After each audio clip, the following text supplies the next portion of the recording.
Welcome back to our next edition of the CBB Review Studio podcast. I am Dan Siegel, joined by my co-host Ben Anderson, and we are here with part one of our two Final Four previews. We will be previewing Purdue and NC State. This one, the first of the two games going on. On Saturday night, we will have two guests to preview their respective teams. We'll ask them questions. They are experts of NC State, that being Ryan Williams, and Joe Jackson as an expert of Purdue. So we'll have them both on and pick their brains a little bit, and then we'll come to our final consensus, Ben and I, and make our final predictions. So before we get started with our guests, just what are your initial thoughts on this game? Purdue is 9.5-point favorites, and the over-under right now is 145.5. Yeah, absolutely. So historically, right, we see a lot of lower seeds get to the Final Four.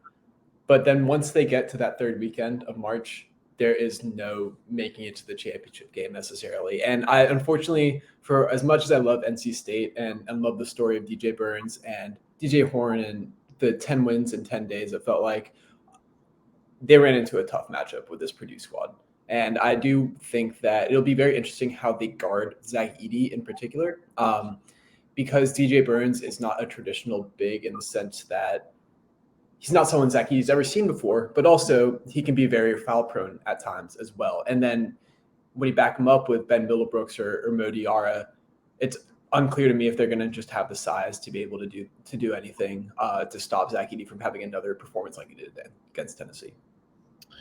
Yeah, I mean, we'll ask each of our experts about that, and we'll kind of discuss that at the end. I do want to say that we've said in the last 9 elimination games for NC State that they were in trouble, and to different degrees. Maybe this Purdue game we're kind of the least confident in them, but they keep winning, so there's no counting them out. I'm not going to spoil where I'm leaning against that 9.5 spread. It's hard to pick NC State outright with a 9.5 spread, but let's get right into it. So here is our guest coming up. Here is Ryan Williams.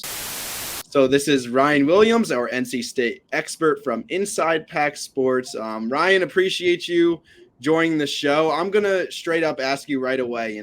We talk about, we will look at the NC State players, and if you are familiar with them and, them in their press conferences and whatnot, they expected to be here. However, I don't think any fan, any NC State fan, any NC State media member, anybody in their right mind about a couple weeks ago really did expect NC State to be here. So take me through that temperature of that fan base, right? From basically playing in the ACC tournament pillow fights, right?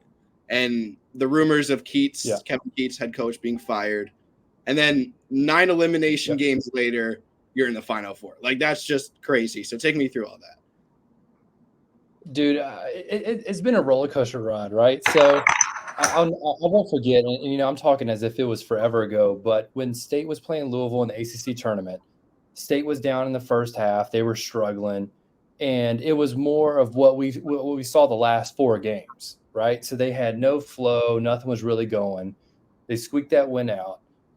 Then you go into Syracuse, and you kind of felt like that was a team that State could beat, but it was the same kind of thing. They kept fighting. You win that game, and then you head into Duke, and you're like, all right, look, we didn't expect to be this far. We kind of had talks of, okay, does State win this game? Does Keats stay? Does he get an extra year? Do you still let him go? And then you're like, holy crap, we beat Duke. And they're like, all right, we're going to go to the next day. And then you play Virginia, man, and I'll never forget. I think it was like 4 minutes left. Virginia got up by 9. I think McNeely was killing us. They kept running that baseline action. State had no answer for it. And I was down in Charlotte for my daughter's dance convention, and I was like, man, this is over, man. I'm like getting ready for bed. I was like, we're going to have to get up early, so I can't get all wound up. And then next thing I know, it's like NC State's going into overtime with Virginia. And, man, I think that overtime, something switched on that team. I think they started believing, and I think it was one of those things where everyone really started buying into, okay, there's something special here. I mean, obviously you're going to go on and play UNC in the ACC championship. But it seems like ever since that overtime, like just a flip was turned on for the team where everyone kind of had their role. Everyone was kind of molding into, what they were there to be. And then, you get into the tournament, you're like, okay, we're just happy to be here. Right. And then you open up first round, win, second round, win. And then you're going into Duke and you're going into Marquette and you're like, okay, we can compete. We're on a roll. You're like, how far can this thing go? And then you dominate Marquette. You open up Duke. You start off slow. You dominate them in the second half. And now you're like, holy crap, we're in the Final Four against Purdue. Like it's just been a roller coaster ride because it's, especially with basketball, you play games so close. It's not like with football where you play a game and then you can have a week off and whatnot. Like it just hit.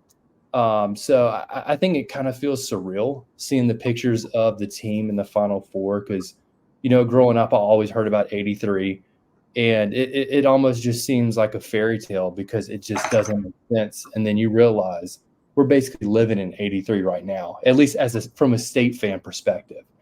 So I mean, it's been a roller coaster ride, and I'm glad we're on the right side of the roller coaster.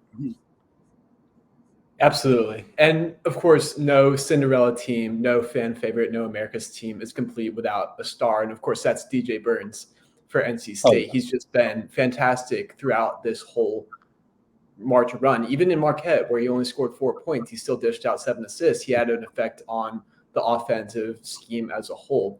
What do you think has made him so difficult to guard and so difficult to prepare for during the season? Dude, honestly, I think it's been the change in basketball, right? So I think the big man has kind of transitioned into more of a face-up kind of player, more of a pick and roll slashing kind of big man that can pop out and hit a three.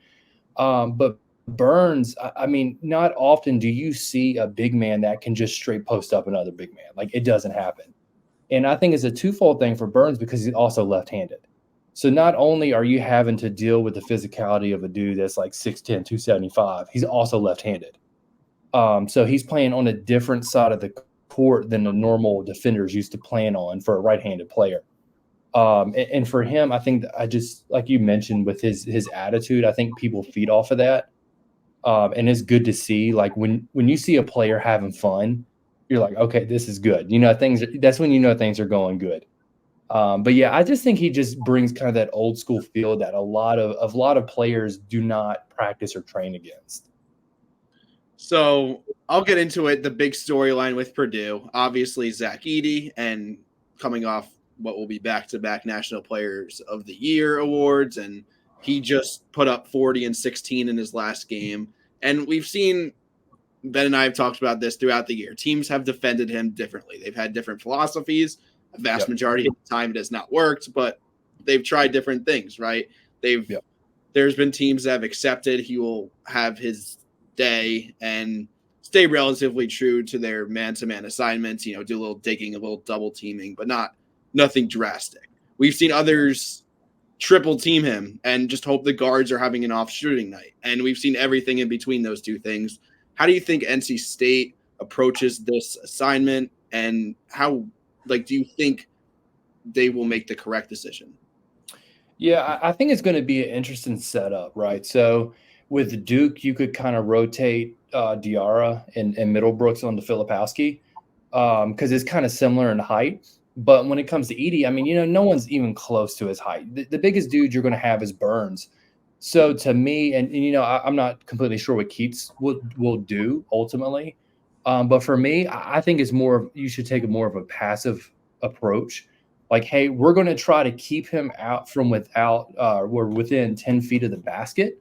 If he gets within that, we're playing our hands up. We're not fouling, right?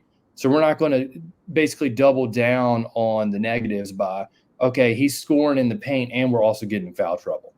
So I feel like State needs to just focus on Edey's going to get his. I mean, there's not much of an answer for him. You just have to be in position and rebound and don't get off the offensive rebounds. But you can't make it worse by letting him get his, getting in foul trouble, and then also letting the guards get hot on kickouts. I had tweeted that ultimately I think Middlebrooks could be an X factor for State. He got Filipowski in some pretty big foul trouble. I think he ended up drawing 2 or 3 fouls. I know he drew a big charge on him. He's kind of more of a versatile big. So that could possibly play into State's benefit if he can kind of get some fouls on Edey. Now, granted, Edey isn't a big that draws a lot of fouls. Like he only averages, I think, 1 or 2 fouls a game. So he plays kind of, in his space. But I just hope State takes more of a passive approach to it because it didn't work for Tennessee. Mm-hmm. So switching over to the offensive end for NC State, typically Purdue has 4 losses this year, and the recipe for beating the Boilermakers is either you make a ton of 2s at a very high percentage or you make a ton of 3s. And looking at NC State's run so far, they haven't really done either of that. They've been very even shooting the ball. Do you think there is a chance that one of those areas goes off for the Boilermakers? And if so, which one?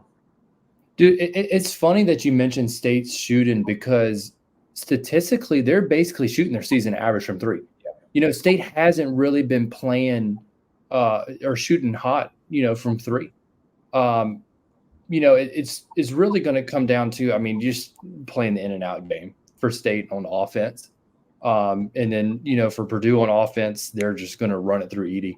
And you're just going to have to make sure you don't leave shooters open kind of deal. But I think State just needs to stick to their game. I think it benefits them to have Burns because you saw in the Duke game, mainly in the first half, they were kind of out of control. They were taking bad shots.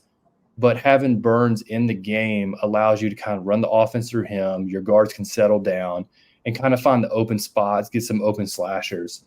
So I personally think State's going to end up playing Burns more closer to the 3-point line, assuming that Edey is guarding him, because that'll allow Burns to kind of get more into space and kind of instead of condensing the court where Edey can be way more effective on defense. Is there a specific player that you're looking to for outside DJ Burns, obviously, maybe like a guard or a wing on NC State that you think matches up particularly well with the matchups that Purdue will throw at you? I think Casey Morsell in specific, he could be an X factor with his pull-up mid-range ability and, that fadeaway like that's a higher percentage shot against Purdue than a lot of the other common shots I feel like NC State takes. Are you with me there? Yeah. And, I was looking kind of at the matchup and I think Purdue, if I'm not mistaken, they have a guard that's 6'4". I know the point guard is like 6 foot, I believe. So they're kind of shorter on the guard side. And that kind of, to me, can play in State's favor, like you mentioned with Morsell, because he's kind of a taller, longer guard. It also helps to have Horn that, can spot up and shoot and puts a lot of pressure on your defense because he can get downhill with it. But to me, overall, from a season perspective, I think State has really missed Morsell's scoring performance. I think you're a UVA guy too. And, Morsell he was a big volume 3-point guy. And I think he's down to like 28, 29% on the season. So, if you can get 1, 2, 3 threes from him from a kick out or just a spot up jumper, that could be big for State. Because to me, like you mentioned, I think it's going to be hard for Burns to get going with Edey because it's hard for any big to score on him.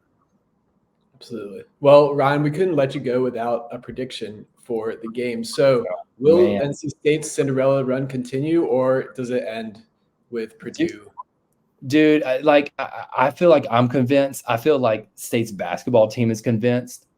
I personally think it's in the cards for State to win. I think they very well could win. At the same time, I would not be surprised if Purdue wins because they're an elite team. I mean, they were number 1 at one point for a reason. It's just a matter of can State replicate what they did in the second half against Duke, what they did against Marquette? Because I feel like if you have the first half that you did against Duke, against Purdue, you won't be down 6.5. They will open up the lead, and then it's going to be hard to come back from that. But man, I'm so up in the air because it's like basketball is one of those games where it's not like football, right? Like Bama is going to beat a lower D1 school no matter what.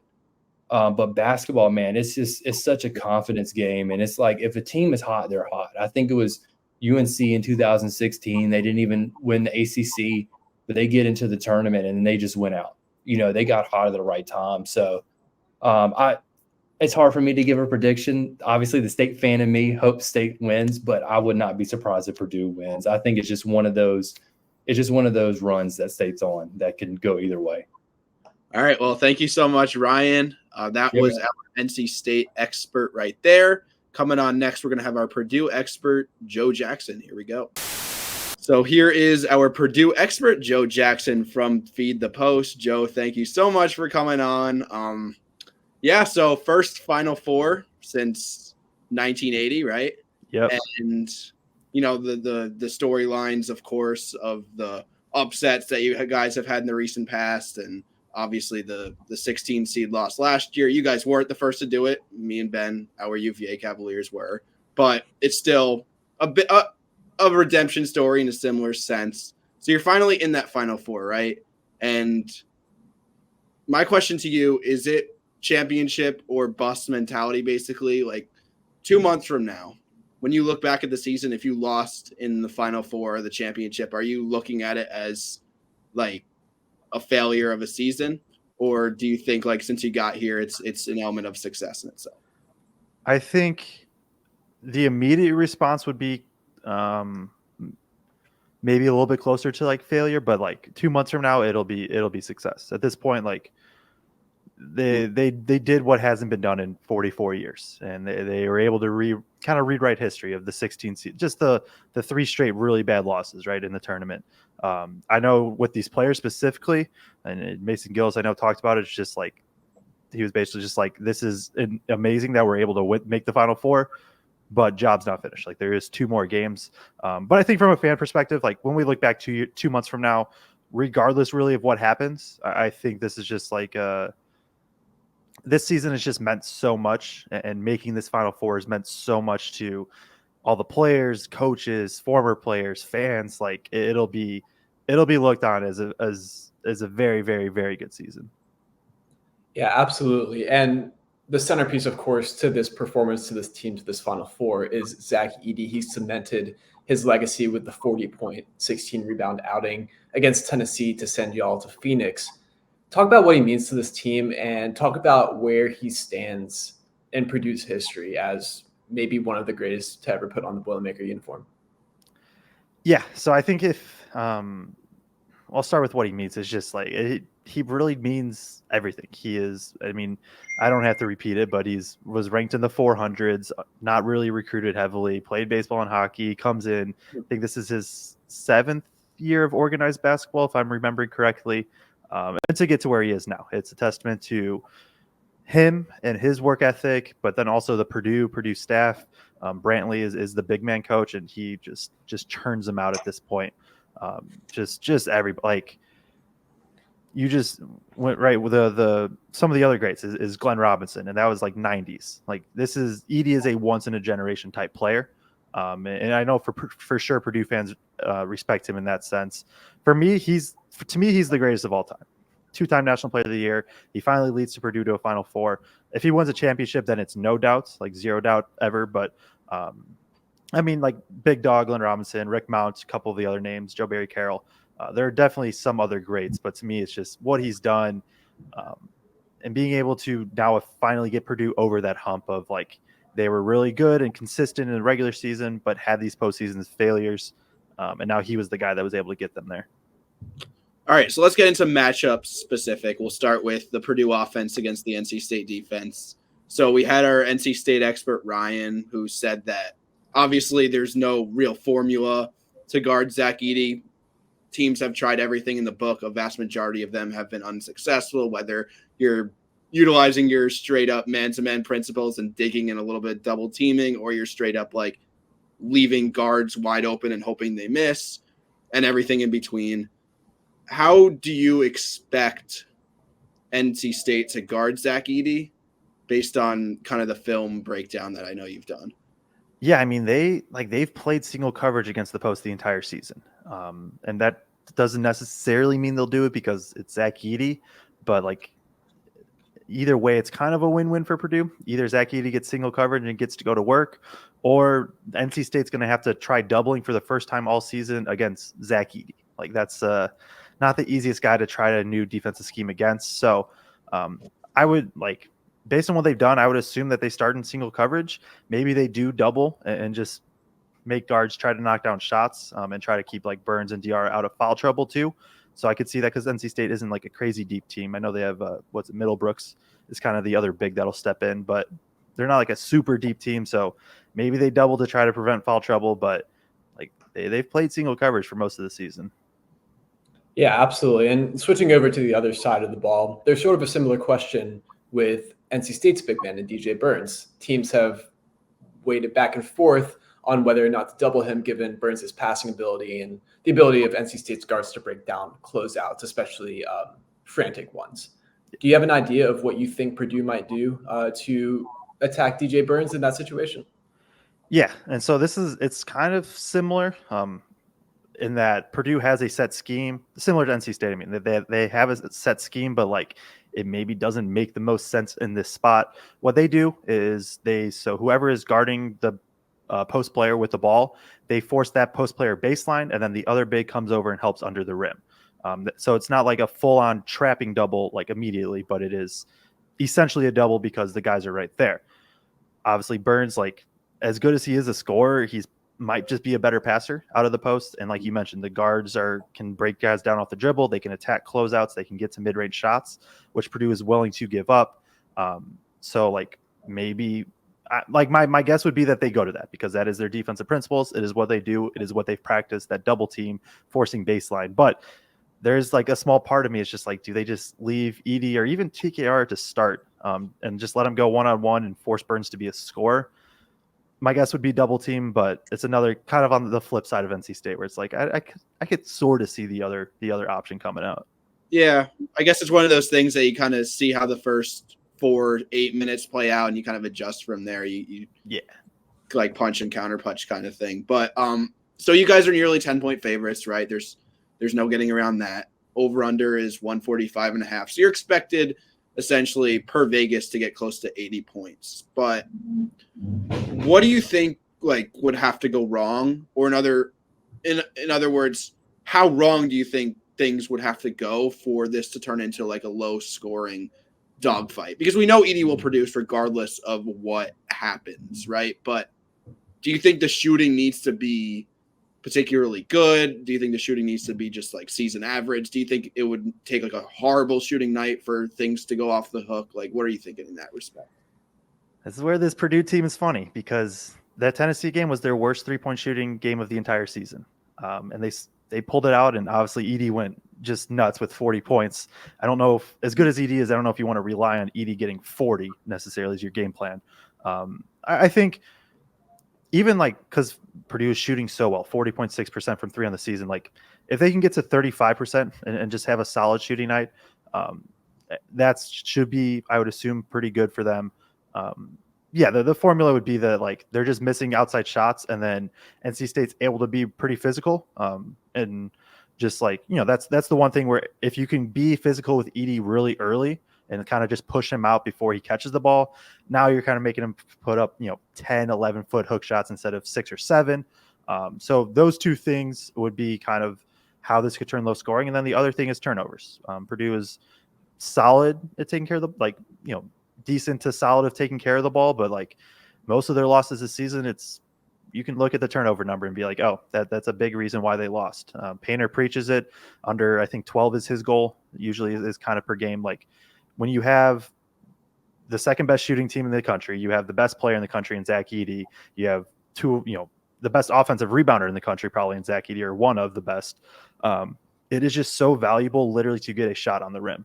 And you'll see it sometimes with some drives from like Smith and Lawyer where it's like they don't really have, they're not crazy physical, right? So they don't have like maybe the strength to get an actual finish at the rim, but they just got to throw it up because it's like as long as you hit backboard and rim, it's probably going to be 2 points more often than not. So turnovers, a somewhat poor shooting night, and then being able to push out Edey early would be kind of the things that would I think NC State needs to do to be able to win this, which they definitely can. All right, Joe, we wouldn't ask you on without asking you to give a prediction as well. These are two teams of destiny from different areas, from different aspects in this Final Four. What do you think is going to happen on Saturday night in Phoenix? My thought is it's anywhere from a 2 to 4 point game at halftime. Either way, I would lean like if you want to make an exact guess, it'd be like Purdue's leading by like 2 at half, and then they win by like 13 at the end. I think NC State hangs around for 20, 25 minutes, and then it's just we've seen it so many times that Purdue just wears teams down. You really do have to play nearly a perfect 40 minutes to beat Purdue. Tennessee played a near perfect 20 minutes, probably 10, 15, 20 minutes, and then a solid other 10, 15 minutes. You got to play near perfect for 40 minutes. So Purdue, it's going to be a close game at half. All the fans are going to be anxious. And then when we look up at the final score, it'll be like, okay, Purdue kind of controlled that the second half. All right. Well, that has been Joe Jackson, our Purdue expert. Appreciate you coming on, and we'll see you. Yeah, appreciate you guys having me. All right, so we are back, just the two of us. I don't know, what before we get into our predictions, which will end our show with our specific predictions, what stood out to you that either or both of them said? For me, I thought that based on what both Ryan and Joe were talking about, it's going to be a big night for each of the two bigs that we've discussed in depth, right? Zach Edey and DJ Burns. And it seems like based on both of their thoughts, that's going to be accepted by both coaching staffs. And, it's about what happens in the other aspects of the game, or to the extent how big those games are of those bigs, that will determine who wins this game, or whether this game is close, I should say. Yeah, I'm particularly interested in the defensive schemes that each team employs down low. I would be very nervous, I think, if I were an NC State fan and saw them open up playing Zach Edey one-on-one, because as Joe and Ryan mentioned, they don't have the depth necessarily. And once DJ Burns gets tired, it's almost like another foul on DJ Burns. You know what I mean? Yeah. He does have to take those interval rests. So if all of a sudden Middlebrooks has 4 fouls and it's 12 minutes left, is DJ going to finish out the game? Those are the types of things I'd be interested in watching in particular. Yeah, that was Ryan's specific comment was, yeah. We know Edey's going to make his hook shots. We just got to make sure it's not a foul as well, right? Absolutely. I don't know. Maybe you could make him get to the line. What is he, around a 70% free throw shooter on the year, right? Zach Edey? Yeah. It's around there. The points are almost less important than the fouls in my. So yeah, I think I would rather Zach Edey score a layup every single 8 out of 10 possessions than end up with Middlebrooks and Burns each having 4 fouls at the under 8. You know what I mean? Mm-hmm. Okay. Well, we had each of our experts make their predictions, and obviously they both kind of sided towards their respective teams. What do you think? I was very intrigued by NC State heading into the Final Four, but the more I looked at the matchups, the more I heard from each team's insider that we brought on, the more I think it's going to be very difficult for NC State to hang with Purdue. I do agree with Joe. It could be close, especially in the first half, especially if NC State has the energy of the crowd, which I'll be interested to see whether they do or not.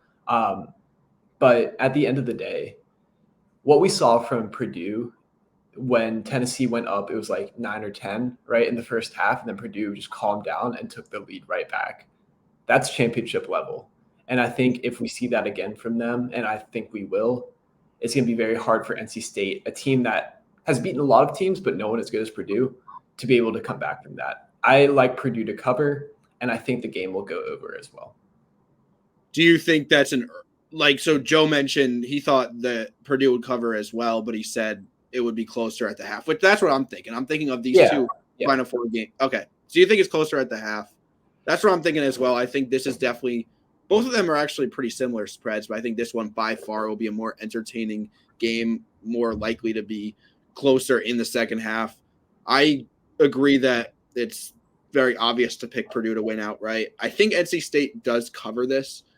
I think 9.5 is too many points. I think a lot of that line might be built a little bit, at least, on full season data. And you should have to throw that out the window. NC State, I know it's like 7 games, a small sample size, but that's what we know about NC State right now. But Purdue is a better team. I think Purdue just excels at their specific identity, running things through Zach Edey and everything around him. And they're everybody pretty much playing their very specific role, at least for the most part. They've maybe Lance Jones sometimes takes bad shots, but for the most part, everybody just knows what they do, and it's around Zach Edey. And I think that'll bring Purdue to the championship. And based on everybody that Purdue has played so far, I think they kind of get past NC State similarly, and that's what I'm expecting. So, any parting words, Ben? I'm just excited to be in the Final Four. We only get this 2 nights a year, and we're looking forward to this next one on Saturday. It should be 2 very interesting games with just a great quartet of teams that each have a storyline to be proud of and to be interested in.